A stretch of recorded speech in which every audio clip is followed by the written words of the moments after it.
Hello. Welcome to the live. Today is February 25th, 2020. For those of you who decide to watch this later.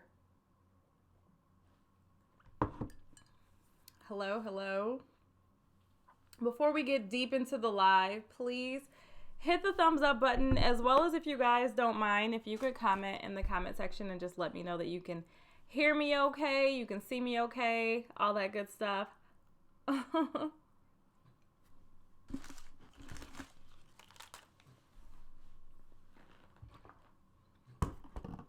Hello? Can you guys hear me okay this time? Last time we had some issues. Hi. It was like pretty annoying the last time. Okay, great. Thank you so much, Elizabeth. I appreciate you telling me. So anyway, I have a mouthful of chocolate. I'm sorry, you guys. I actually wanted to do a topic and basically share the answer to a question I had got. It was a really good question. So I figured might as well just do this one live in case you guys had like any follow-up questions, because we always have good conversation on the lives. I really enjoy the lives like so much. So I figured this would be a really good way to talk to you guys and just have some good conversation, okay? Hey, you guys, thanks for dropping your stars in the comment section, or the live chat section, I should say. So, okay, I wrote down 14 things that I feel like I've learned in corporate America that are really, really important, and I definitely think this stuff can help you guys, because these are things that I have like processed, meditated on, picked up from having the opportunity to be in meetings that a lot of times it's kind of crazy. Like, I'm the only person at my level who gets to be in the meetings like this. So I've had the opportunity to do a lot of great people watching, a lot of great, just interactions with people, and learn from all of those experiences. So I wanted to share some of the stuff with you guys today. And hopefully you pick up some pearls. You can get some things for those of you guys who work in corporate, and even those of you who don't. This stuff works. It's applicable for anybody. I don't care where you are, what you do. I think this stuff can work and can help you if you work at McDonald's, okay? So with that being said, before we get deep into it, can you guys in the comment section drop where you're from? Because y'all know I do like to know where you all are from, especially for the newbies. Those of you who I have not talked to before on the live, just let me know where you're from, because it's just really cool, you know what I mean, to be in Fort Wayne and, learn from and mingle with people all over the world. I love the book club idea too, because I started the book club on Goodreads, and that is like hard to talk, and Goodreads isn't the best app when it comes to like interacting, so it's actually kind of annoying. But we could do a book club on live. Like, that would be kind of cool to have like a live book club. So if y'all would want to do something like that, we could have a set day that we get together and like catch up and talk about the book that we're reading and get everybody's perspective. I would love that. And it might help me find like more interesting books outside of the like normal comfort zone of what I would typically watch, or not watch, but listen to on Audible. So, hello. Oh, Marilyn. Okay. So, before we get into it, like I said, I have 14 points, 14 things, and I think they're really good. So I'm going to just start like going through them, and I want to give you each of the points, but then I'm going to give you an example and like why I say these particular points and why I have them on this list. Oh, look at that. Fort Worth, Texas, Amsterdam, the Netherlands.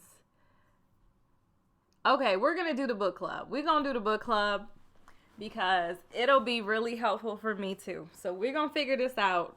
We'll, at the end of the points that I have, we'll talk about it then. Okay. Okay.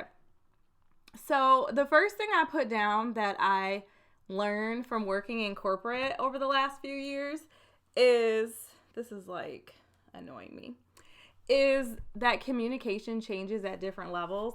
Have you guys had the opportunity, any of you in the comment section or in the chat section, have any of you guys had the opportunity to sit in on meetings where it's like all the senior leadership, like VPs and or director level and above?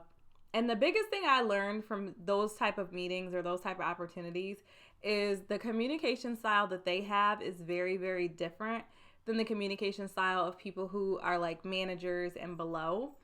And it's just like that for me was it. The biggest aha was just like watching people at that level interact with each other and the way that they talk to each other, the way that they come into the meeting and just like mingle. That to me was a very, very eye-opening experience. And I've had the chance to, in my role being a project manager, have the opportunity to do and facilitate a lot of really big meetings. In my job, I actually facilitate meetings with our senior leadership team. And it's kind of cool, you know what I mean, to be able to, I hope this isn't too loud because now that I have the microphone working okay, I don't want it to be too loud for you guys. But yeah, like it's pretty just cool to see it, you know, and to just see like how they talk, the words they use, the way that they're very patient, and they typically talk slower than you will see people who are at lower levels within the organization. And I think it's because they're just trying to process everything they're talking about and everything that they're saying. And that to me was like, the first time I had that experience was just like, I was like, this is very different. You know what I mean? Like versus the meetings when I'm sitting there with people who are just on the same level as me. So it made me feel like I needed to step my game up because while I'm pretty comfortable, I also think that there is a certain way to carry yourself and the way that they all carried themselves. And then how you see they come into those meetings and they carry themselves a certain way. And then they go and they interact with people that are on their teams underneath each of them. And the way that they typically interact with their team members is different than the way that they interact with each other. So that was the first thing I noticed that I think is like pretty, okay, why did my dog just pass gas back there? That is so nasty. Oh, Lord. Okay. This is so good, you guys. If you are not on to the Reese's Pieces, the seasonal Reese's Pieces, they are fire. Mm. Mm, mm, mm. Oh, wow. I'm doing great. Thank you. Thank you. Mm-hmm. Okay, so then I have the next thing on the list is to own your annual performance and document your progress with evidence. Okay, so y'all know I work in healthcare. So a term that we use all the time is evidence. And everything you do, we always say you have to have objective evidence. And that's because if we get audited by a third party or by an outside body, you have to be able to demonstrate evidence. You can't just say like this happened and this is why. You have to be able to prove with evidence. And when it comes to your performance, do the same thing. That way it's not a debate. You don't ever have to have anyone question you as to if you did certain things. And if you focus on documenting what you've done with evidence, it makes it easier for you because if you're able to demonstrate with evidence, you're able to clearly prove that you've met the goals and objectives that you had for the year. But before you even do that, you have to make sure you have really clear goals and objectives for the year. And make sure you align upon those goals and objectives with your boss, because the worst thing, the most absolute worst thing that could ever happen is you get in your performance review and you did a whole bunch of things and you felt like you were hitting the mark on the head and you find out that your boss had different expectations for you. So though I guess like number 2 is define the expectations that your boss has for you for the year. And at the end of the year, make sure you have objective evidence to prove that you did what you was supposed to do, okay?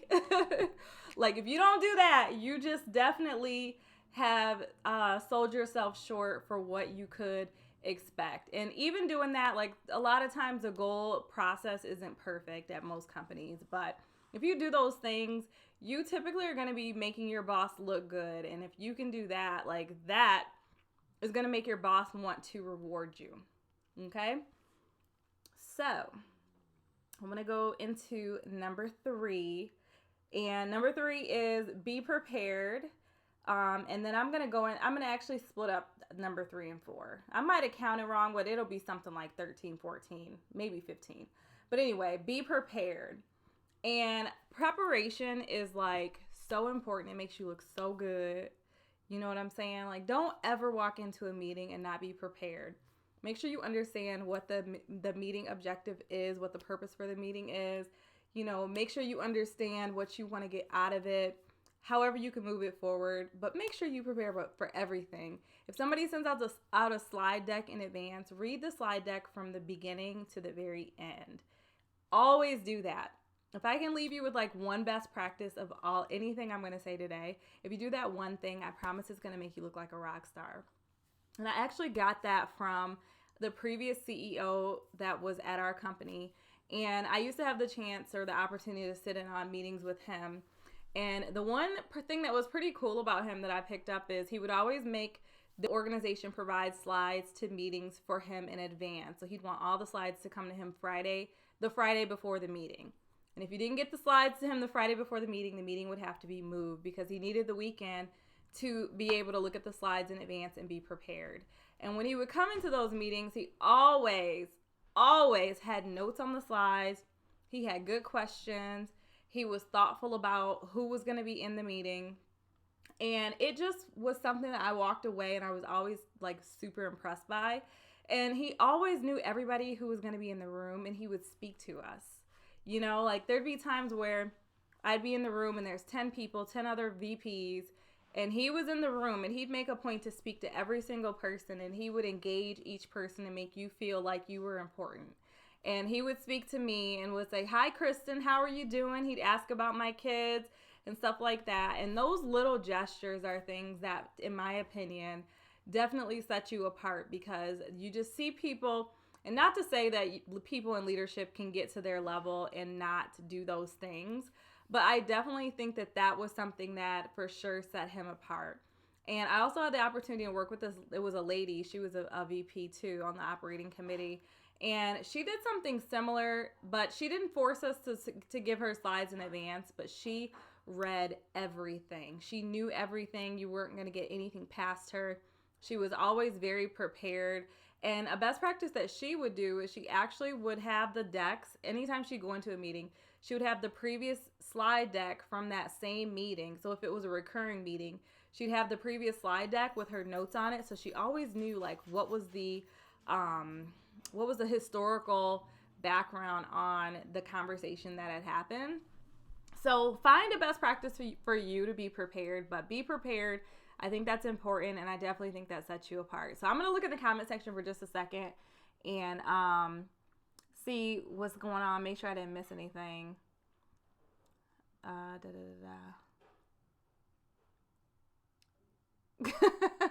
You said you was just thinking about what if the dog passes gas, and he did. That is too funny. Yeah. Oh, you finished Lock and Key? I'm going to finish it tonight. I have one episode to go. So no spoilers, but I'm looking forward to it, you guys. That show has been so good. I did not expect it to be that good. But yeah. Hello. Okay, so I want to go into the next one. Okay, so this kind of goes with the last item, but it's just slightly different. And it's to take notes and be organized. I actually use my iPad to take notes. I use OneNote and I use I think it's GoodNotes, the one where you can write. And I love both of those apps, especially OneNote because I can use it on my iPad and then I can sync it to my computer. I actually would just close my iPad and I go to my computer and the notes I took on my iPad are on my computer. Or if you want to take notes on your computer, you can do that. But it's an online-based app, and you can access it from your phone. You log on to it through Microsoft, and you can also sync the notes that you have in OneNote with Microsoft Outlook and the other Microsoft programs. You can import slides from PowerPoint. You can import documents from Microsoft Word. It is really, really convenient. And if you make open items in OneNote that are in Basically they're like tasks, I think it was what they call them. If you create a task in OneNote, you can connect it to your Microsoft Outlook, and it just makes everything like really, really organized. So find a strategy for you. I honestly really like the app where I can write. So I just actually use my little pen, my Apple Pen, and I write my notes on that app. And babe, do you happen to be down here? I'll find it for you guys later, but it's a really great app, and it's so convenient. A lot of times you'll see YouTubers and they'll talk about like being in college, taking notes and like writing in the little app and how you can like import pictures and all that stuff. So I love it for that reason, and it just helps me be organized because I take notes on that app and I don't need paper. I don't have to like have notebooks because I'm one of those people where if I have a notebook, I'm not going back in my notebook and like going back through it historically.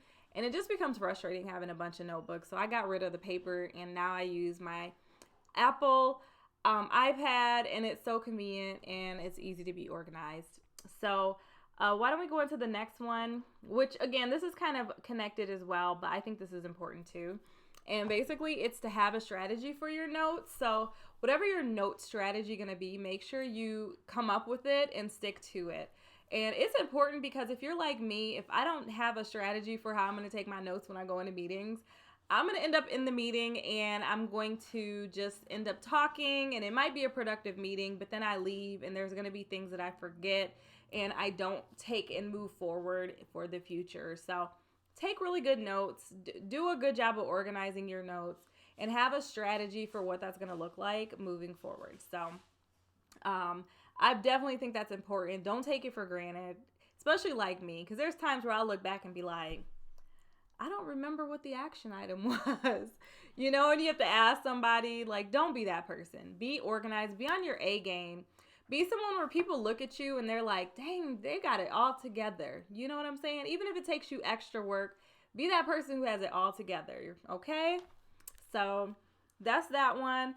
Also, this is an easy one. Stay on top of your inbox. Don't let that inbox be crazy, because I've done that and it's not good. It's hard to keep up with what's going on with what people are asking you to do if you are not on top of your inbox. Okay. I have prepare for meetings in advance, which we kind of talked about that. I said, have a process for running your meetings. Okay. This is important too. So have a process for your notes, have a process for running your meetings. If you guys are getting anything out of this conversation, please hit the thumbs up button too. I'm gonna just throw that little plug in there real quick. But no, have a process for running your meetings. I have a process I use that's pretty standardized, and I use my process every single meeting. It works out really well, and I feel like it makes me look very polished. And my boss is always saying, he's always like, that was such a great meeting. It was so productive. Everyone seemed like they got so much out of it. And it's because, number one, I come into my meeting, I have my open items from the last meetings. So I know exactly what was said. I know exactly what we said we were going to do. I keep what would you call it? Attendee list. So I keep track of attendees for recurring meetings. And this is important because a lot of times if you have a recurring meeting and you have somebody who is always ghosting the meeting, I keep the attendance like front and center, and I put it inside of the meeting minutes. So when I send the meeting minutes out, if you haven't been in the meeting, your name is going to show blank for those weeks. And it's kind of embarrassing, but I feel like it's important because it gives accountability, especially for big projects that are moving forward and everybody's trying to move the project forward, and you have to be accountable, and it's important. You know what I mean? And it doesn't matter what level you're on. Accountability for your attendance for meetings is very important, and prioritizing meetings is important too. So have a process for your meetings and how you're going to run them and whatever that's going to look like. There's lots of helpful ways and strategies on YouTube, which is actually how I came up with my process, but it works really well for me, and I feel like it makes me look good at the same time. So let's look at the next thing I have on here. Oh, send out meeting minutes. Yes. If you hold a meeting, send out your meeting minutes and do it before the end of the day.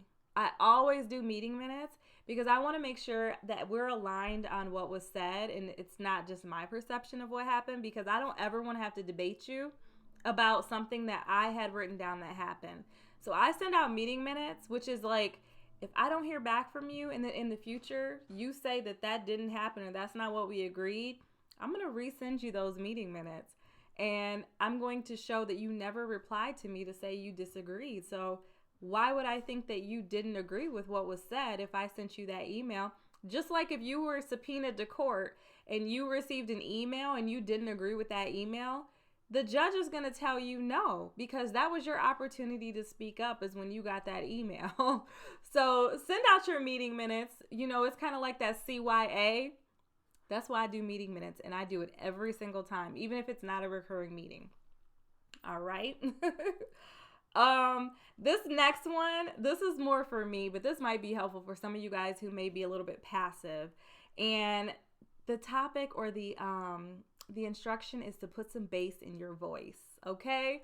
Put some bass in your voice. Don't be like me, where sometimes I will find that my voice sounds meek or quiet. Put some bass in your voice. Sound confident about what it is you're saying. Sound like you know what you're talking about. Sound like you don't have to think about it. Put some bass in your voice. Don't sound like you have a question at the end of the sentence. Say it like you mean it, okay? Say it like you're talking to somebody that you live with and you're comfortable with. You know what I mean? So that is important. Meeting minutes. What are meeting minutes? Basically, meeting minutes are when you document how the conversation or what happened in the conversation. So just to go back, because that's actually a really, really good question. What I do when I write meeting minutes is I write down like the key points, the highlights, the like almost like the key takeaways from whatever is being said. I write down any open items. So if there's any open items, I write it down. If there's things that people are saying that are just kind of like fluff, I don't write that stuff down. And I don't try to make the meeting minutes be like a verbatim of exactly what was said. Like, this isn't court where you've got the lady like transcribing. I'm not doing that, but I'm writing down the high points and the action items. So any action items that we have. But yeah, definitely do that. Okay. The next thing I have is shake hands. Shake hands with people. In my opinion, this is my humble opinion, shaking hands demonstrates confidence. Look people in the eyes when you're talking to them. Make a point when people walk in the room to speak, and do it again with some bass in your voice. When people come in the room, I say, "Good morning. How are you? How are you doing?" You know, if it's someone new and they come in the room, if it's a meeting, let's just say, and I have 8 people in the meeting and there's one person I don't know and they walk in, I'm going to get up out my seat and stand up, and I'm going to shake their hand and say, "Hi, my name is Kristen." You know what I mean? With some bass in my voice. So you do those things and it makes you really come off as confident, assertive, but not in a bad way. And I honestly, a lot of these things I got from watching people either in leadership or consultants. My company is like notorious for hiring consultants, and it's just having the opportunity to mingle with them has given me the ability to watch them, observe them. And if they get paid all that money to keep coming in, I know there's a reason why they're bringing these people in. And it's not just because they're super smart. I do feel like it's also the polish and the presence that they bring to the organization when they're there. So shake hands, put some bass in your voice, and have eye contact when you're talking to people. And my mom used to tell us this all the time. She would tell us, make sure you speak. When anybody comes in the room, you speak, because that shows how confident you are. If people come in the room and you don't speak, there's assumptions people are going to make about you. You know what I mean? And it just can come off in a certain type of way. But anytime I walk into a room or people come into a room, I make sure that I'm that one person that speaks. So make sure you guys start doing that. If your mom didn't tell you that, Kristen told you that today, okay? Okay, so the next thing is drop the slang. Drop the slang. And this is something where it can be, like, for me, it's funny because I even right now can tell I'm talking like I'm at work, and I don't know how to turn it off sometimes, and I struggle with that on YouTube. But I think it's important to drop the slang. You know what I mean? Like you go into work and as my mom would also say, like, I'm not your little friend, okay? You're not going to use that slang around me. So don't go into work with the slang. Leave that at home. Leave that for when you're talking to your friends because your coworkers are not your little friends. Okay. Okay, so I really only have two more things I wanted to leave you guys with. This next one is be put together. When you go to work, be put together. Look put together, look polished. It doesn't mean you have to wear makeup. Doesn't mean you have to wear super expensive stuff, but be polished. You know what I mean? Like, it's funny because like I said, I've observed a lot of people. I've had been blessed with the opportunity to observe a lot of people in a lot of different roles. And whenever I get the chance to interact with the consultants, they always make me go, I'm going to step my game up. I want to look like that. And we work in a really casual corporate culture, but there's two people at my company who always look very, very polished. The leadership and the consultants. Everybody else, it can be hit or miss. But the leadership team and the consultants always look put together. And I'm not saying they look like they're about to go to an interview. They just look put together. You know what I mean? They look like they could be interviewed for television and just clean cut, just everything put together. So when you are in a position, you know, they always say, let me just back up. When you first hire into a job, you guys have probably seen the video Dress for Success. It's like a corny video. Most companies have it. It's so cheesy. But there's something to be said about dressing for success. And we used to always be told, dress for the opportunity that you want. Dress for the position you want to be in. And when I look at the leadership team and I see them and I see that they all carry themselves a certain type of way, it tells me that I need to carry myself that way because someone's not going to put me in a position they can't see me in. And if people look at you and they think childish, or they look at you and they think not put together, that may hold them back subconsciously from putting you in a position that you should be in. So remove the obstacles, remove the subjective things, and position yourself to look like the position in the role you want to be in. Okay? And then the last piece that I have on here, and this thing I think is so important for your success, and it is going to impact your mindset, and it's going to impact your understanding of what is happening at your organization, which is going to position you in the right way. So basically, this point is to understand what's happening with your company and be very familiar with the 10K report and with the earnings reports. So when they do those earnings calls at your companies, make sure you listen to those calls. You want to know what your company, what the leadership team is thinking about, because when you do your job and you're aligning with what it is that they're saying they want to achieve in the company, you are positioning yourself to think like them. And I will tell you guys, it is so amazing how I can interact with people, and it is very clear when you're interacting with people, especially people on levels above you, and it's very clear that they do not understand what the leadership team's goals are. And if you can't understand what their goals are, you can't understand what your boss's goals are, which means you can't help your boss. And if you're not helping your boss right, your boss is not going to feel comfortable wanting to put you in a higher level position. So I personally always try to read the 10K report. I always try to get on the earnings calls and understand what they're saying, what our CEO is saying to the street. And I just try to be familiar with that. And it's funny, when I interviewed for this particular role that I'm in right now, I actually read the 10K report before my interview. And I had a panel interview, and I went into the panel interview, and I was very familiar with the organization's strategy, their goals, what they had done in the past. And it really set me apart. And I'm telling you, I've never seen people be so wowed in an interview. And it literally was because I read 15 pages of the 10K report. And I walked in there and I was comfortable. It just made me more comfortable answering the questions that they were asking and being able to tailor my answers to fit the questions that they were asking, because I understood the strategy of the company.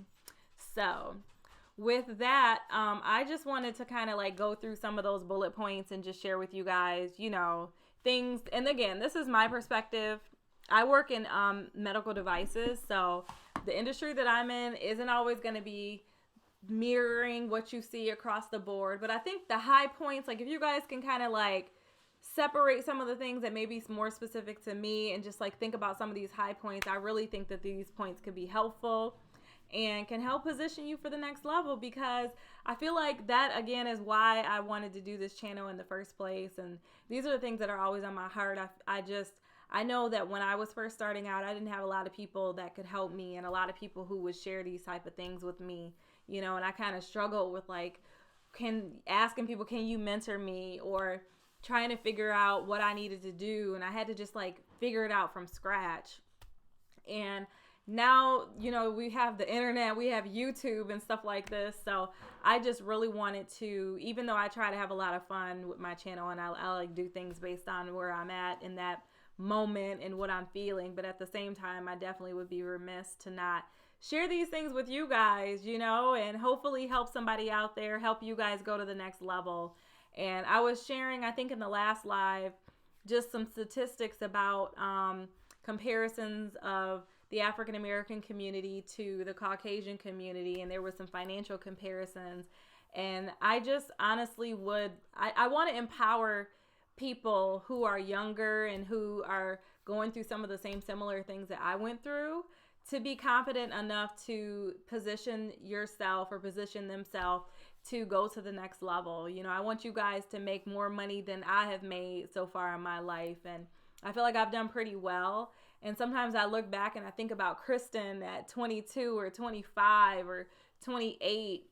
And if I even had imagined at that point that I was going to make it to where I'm at, I would be like, wow, I wanted this so bad and I didn't have anybody. So I hope that you guys, get some good stuff out of this. And if you guys ever think of questions like what we talked about today or topics that you think would be helpful, you can always email me at contactkristenalexis@gmail.com. And it's Kristen Alexis, just like my channel spelled, and it's contact Kristen Alexis. And you guys can email me if you ever have questions for the lives, because I love doing these lives. I feel like they are probably one of the better ways to be able to talk to you guys. But definitely send me, if you have something that you think of and you're like, this would be really good, and you think it would be helpful for not only yourself but also others, let me know, okay? But really quick, I just want to check out these comments and just see if I miss anything. Let's see. Oh, that's really good, Libra Queen. Yeah, definitely don't be afraid to ask or repeat something, because I will say there were times where I'd be like scared to ask people to repeat things because I would feel like there was going to leave the impression that I'm not paying attention or, I'm not on my A game. And you, honestly, that is such a great point, because it's better to ask that question than to later on miss something that was important and is really going to be pertinent to moving forward with your job or your project or whatever it is you're working on. That is really, really good advice. Oh, you said you send your minutes to trusted source. That's a good idea too. Yeah. See, you dropping some gems down here. You said you arrived your minutes 30 minutes early to check for technical difficulties. If you have a presenter, you invite them early to rehearse. That's a good idea as well. Yeah, oftentimes we have these rooms at our company, and you just never know. The phone may not work, the WebEx may not work, so that is really great advice too. Them are some gems. Yeah. Let me see. Okay. Do I have any career suggestions for advancing in healthcare with no degree? And are you talking like corporate healthcare? I think advancing in healthcare with no degree, honestly, I think you just got to get in where you fit in. Pay attention to the jobs that are open and that are offered and have, that you qualify for. But the one thing I will say, like at least for our organization, is you can kind of get stuck once you get in and get stuck in the position without the degree. So eventually you'll get to a point where you'll like hit this glass ceiling, and you will have to definitely think about if that's something you want to pursue, because it just limits how you can maneuver and move throughout the organization, because a lot of the roles within the company do require a degree. But once you get in and you have, like, you get there, most healthcare companies will support you going back to school or doing classes on the side, and they'll help pay for it. Excuse me, my voice cracked. But yeah, there's definitely roles and opportunities for sure, because I work with people all the time who either don't have their degree yet, or they decided that wasn't something they were going to do and they're going to pursue it later. So just check, especially like in the communications departments. A lot of times the healthcare organizations will have teams or departments that will interface with customers. And those opportunities are really great opportunities. The pay is usually really well or really good. And I would say just like look around. You can typically filter. So just filter it for your needs for sure. But okay. Well, I think I answered like most of the questions. So the only other thing I wanted to like leave you guys with is, let me see. We were talking about books and doing a book club.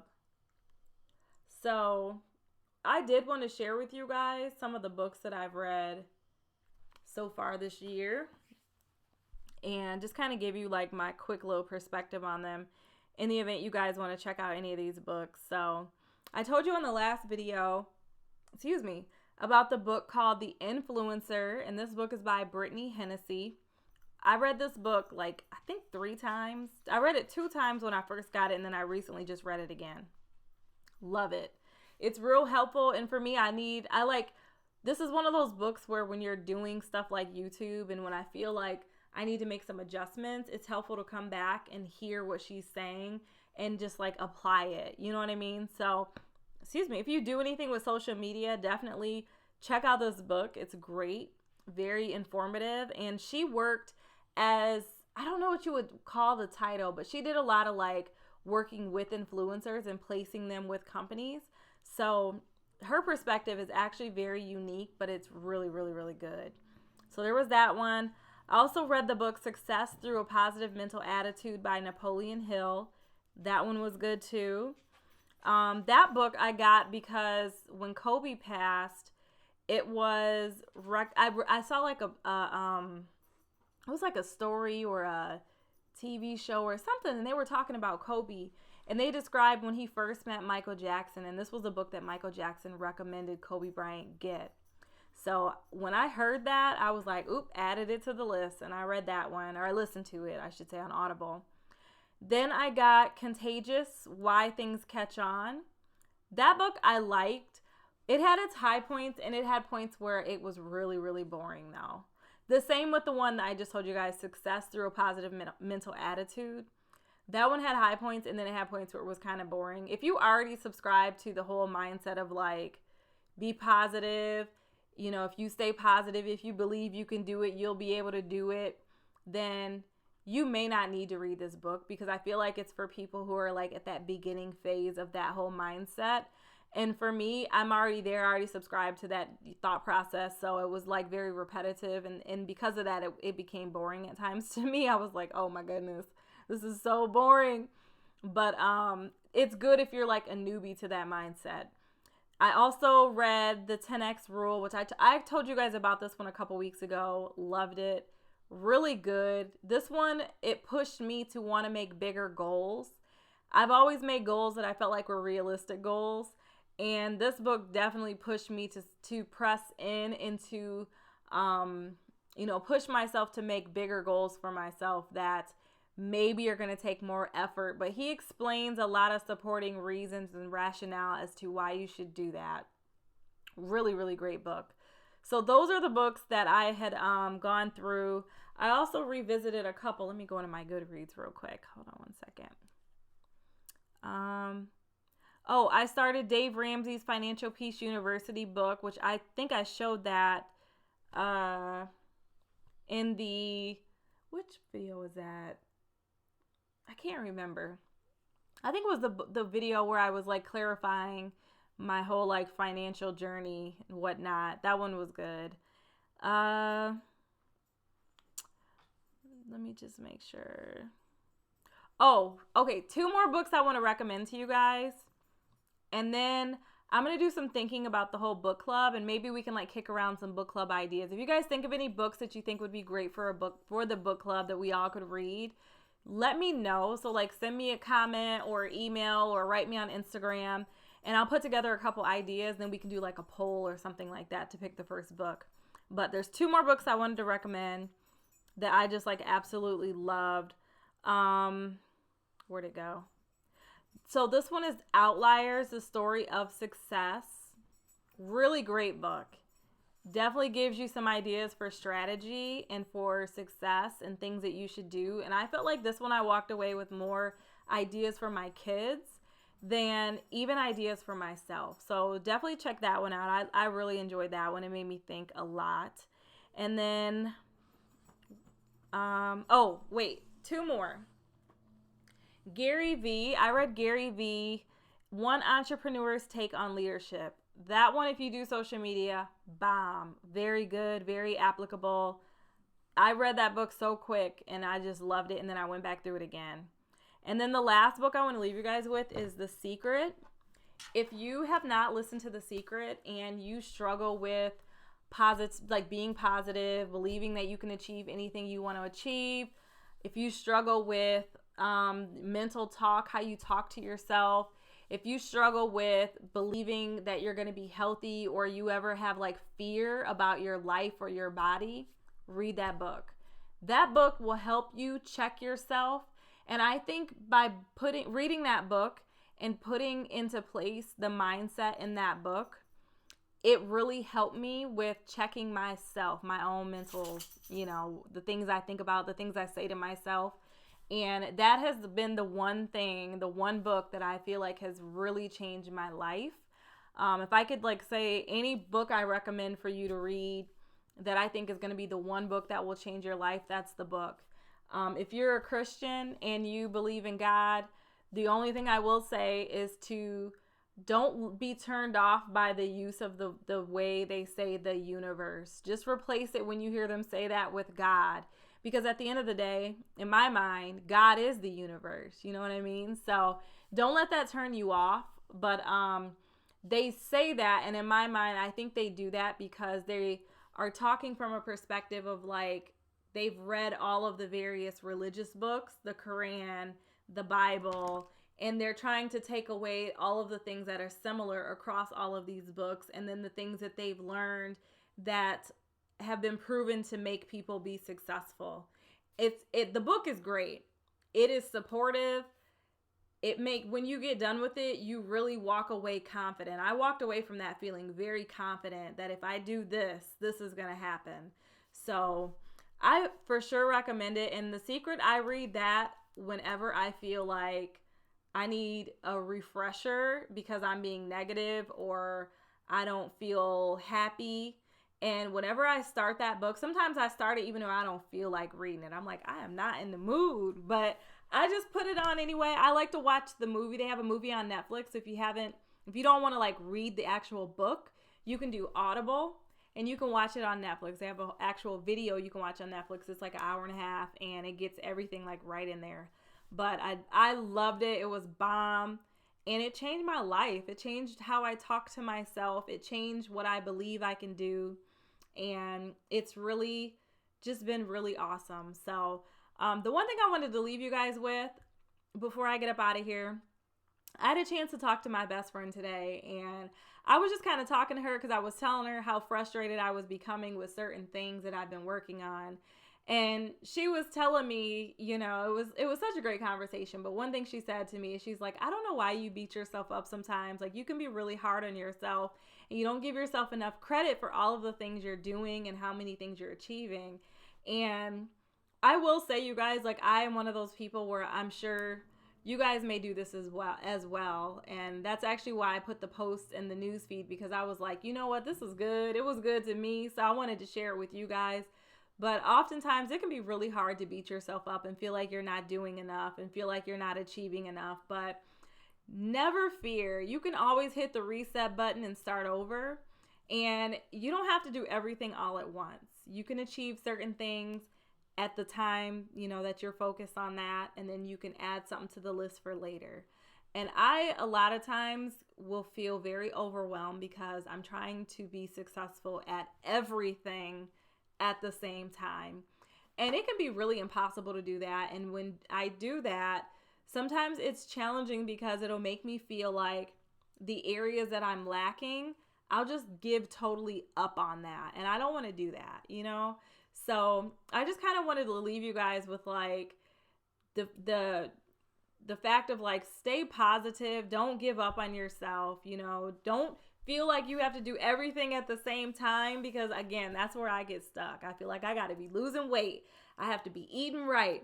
I got to be saving money. I have to be great at YouTube. I need to have certain amount of views. I need to be growing subscribers. I need to be successful in my projects at work. I have to look great every day. I have to be a great wife and a good mom, and my house got to be clean, and I need to fold those clothes. Like, it can be hard to do everything and be perfect at everything. So I just wanted to leave you guys with that and just kind of encourage you that you don't have to be perfect at everything. You can take baby steps because you don't want to burn out. And something she told me she did, which I'm actually going to do that now, okay, is she said she wrote a list of everything she wants, which I have my vision board, but the strategy she used made so much sense. So I'm going to do that in addition to my vision board. And basically she said she wrote down a list of everything she wanted and she gave it to God. And she said, I'm giving it to God. And that was the list.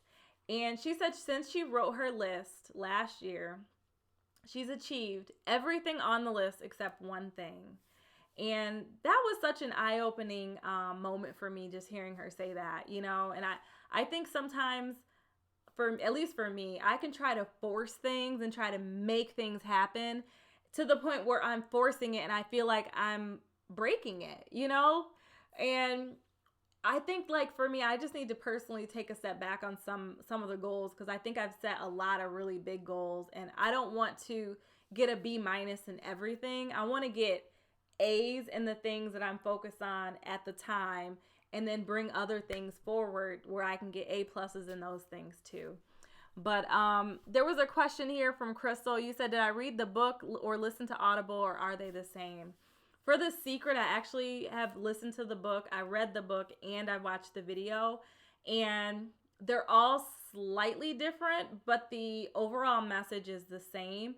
If you do the Audible and the book, it's basically the same, but the movie is different because they bring in interviews, and the interviews are very, very similar to the book, but it's not exactly the same. But I feel like what you get from each of those interviews, it lines up with the book. It's just slightly different, but you walk away with the same feeling. Like, I had the same feeling when I read the book, when I listened to the Audible, and when I watched the movie. But if you learn differently and like one of those styles is going to affect you better, follow that path. And it's a really quick book. Like, I think it's like a 3-hour, 4-hour Audible, if I'm not mistaken. So I hope you guys have got something out of this video today. I just really appreciate you guys so much. And I have a couple more days. We're going to do these videos, these vlogs, and then we're going to go back to the regular scheduled programming. I did want to tell you guys, I'm doing the vlogs this week as kind of like a test, and I want to see how it goes. And depending on how it goes, I may end up going back to doing the vlogs on the vlog channel.